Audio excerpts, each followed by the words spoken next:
Yes, Rezami ndabasuje mwese mu nteze yombi mbifuriza kuguma murinzwe n'Uwiteka hamwe n'imiryango yanyu. Ngarutse rero muri cya gice cy'ubuzima nkuko twabyemeje rero ubuzima buzira umuze niyo ntandaro y'imibereho tubayeho cyangwa se tugomba kubaho mu isi. Bibutsa ko rero hamwe no gusenga Imana byose bigenda neza muri rusange. Sky TV Rwanda rero dukorere subscribe kugira ngo ibyo tugutegurira byose bijye bikugeraho mu buryo bworoshye. Ntatinze rero tugiye kugaruka ku kibazo cyo gusura.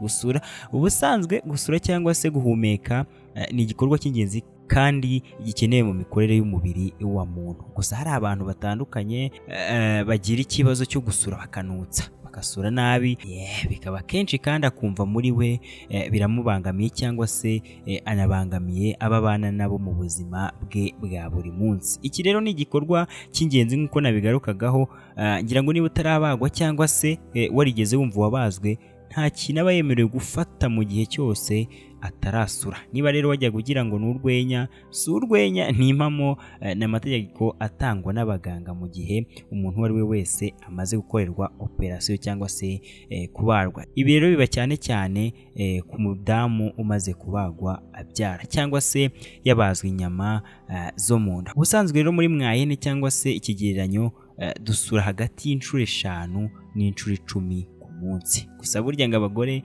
nibo basura kenshi kuruta abagabo. Nango bivuze ngo ni hagati y'5 n'10 ugomba gusuramo ku munsi bitewe nuko wiriwe, bitewe na klima, bitewe n'ibyo wariye, zishobora kurenga cyangwa se zikaba zajya munsi. Hari igihe rero dusura umusuzi ukavuga cyangwa se ntuvuge, rimwe ukanuka cyangwa se ubundi ntunuke. Nubwo iki rero ari igikorwa rusange gikorwa na buri muntu wese, ntitwareka kuvuga ko bidutera isoni iyo dusuze mu ruhame, ari naho usanga kenshi umusuzi tunyunyira ntusohoke nuko nyuma ugatangira kumva ibintu bivugira mu nda. Ibyo bikaba rero atari byiza ku buzima. Ushobora kwibaza uti se kuki nagarutse ku cyiza cy'uko gusura ari byiza mu mubiri, ukaba wakwibaza uti se gusura bimaze iki? Gusura se rero bimaze iki ubundi? Umusuzi ko waza kose ufite akamaro.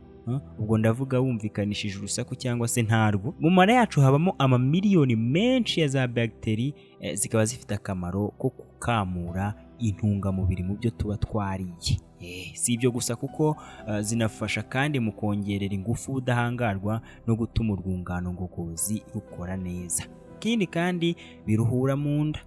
Muri icyo gikorwa cy'izo bagiteri rero niho rimwe na rimwe haza ibyuka mu mara, nuko bikagenda byisunika bigana hanze bigatanga umusuzi. Uwo musuzi ushobora kuza uvuga bitewe ahanini n'ingufu wakoresheje ugira ngo usohoke cyangwa se uburyo aho usohokera hafunganye.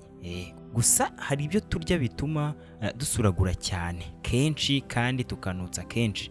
Muri ibyo twavuga harimo ibishyimbo, hakabamo ibirayi, hakabamo ubunyobwa n'ibibukomokaho, hakabamo soya n'ibibikomokaho, ingano n'ibizikomokaho, kimwe n'amata n'ibiyakomokaho byose. Ibi byose rero icyo bihuriraho nuko bikungahaye cyane ku bitera imbaraga ari byo bita carbohydrate, bityo mu igogorwa ryabyo hakaba hasohoka ibyuka byinshi. Ese umusuzi unuka uterwa n'iki? Ushobora kwibaza ati ko umuntu asura ntanutse ubundi agasura akanutsa, iyo umuntu yasuza akanutsa biterwa n'iki? Umusuzi unuka uterwa nuko mu byo wariye harimo ibirimo ikinyabutabire cya sulfure cyangwa se soufre, cyangwa se ikindi ukaba uri gufata imiti irimo soufre. Ibyo byo kurya twavuga rero harimo amashu, ibitunguru, ibyo byose ni bifite iki kinyabutabire cya sulfure.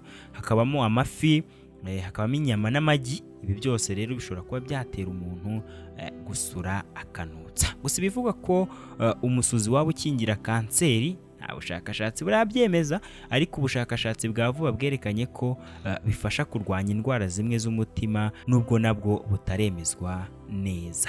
Umusuzi unuka kandi ushobora guterwa n'iki? Guterwa n'uburwayi ufite. Icyakora gusura umusuzi unuka buri gihe byerekana ko ufite ikibazo mu mikorere y'amara. Cyane cyane ushobora kuba ufite indwara izwi nka Crohn's disease. Wajya rero kwisuzumisha bakaba babivura. Mu gusoza rero reka tuvuge ko gusura byerekana ko bagiteri zo mu mara yawe ziri gukora neza ndetse n'igogorwa ryagenze neza. Cyakora niba uri mu ruhame ugashaka gusura, wajya ku ruhande ukabikorerayo cyangwa se ukabisorezayo, kuko gupfukirana umusozi bigira ingaruka ku mikorere myiza y'amara n'umubiri muri rusange. Ni kenshi rero nanone umuntu aba yumva yasura ntanutse, ariko akenshi bitewe n'ibyo yariye cyangwa se n'ubundi burwayi afite nk'uko twabibonye ntibimukundire. Abahanga rero mu buvuzi bavuga ko kunywa amazi menshi kandi kenshi bigabanya burundu ikibazo cyo gusura ukanutsa. Ikindi bagiramo inama umuntu ufite iki kibazo cyo kunutsa ni uko utumva yanukije akabivunjamo, kubifunga ntabirekure, kuko iyo gaze bivamo ko ishobora gusubira mu mara, ahubwo bigakora icyo nakwita bombe ifite kunuka cyane koko cyangwa se bikaba byanagutera na za ndwara zindi zitandukanye ziterwa no kureka umusozi gusohoke. Rero nshuti bakunzi ba Sky TV Rwanda, nshuti bakunzi ba Ngabonziza Fiacre, reka mbashimire mbifurize gukomeza kurindwa n'Imana umubyeyi wacu. Kora subscribe kugira ngo tujye tubana kenshi muri izi nama zitandukanye, muri ubu bumenyi butandukanye ugomba kumenya ku buzima n'ibindi bintu bigiye bitandukanye. Nari Fiacre Ngabonziza, ndabashimiye.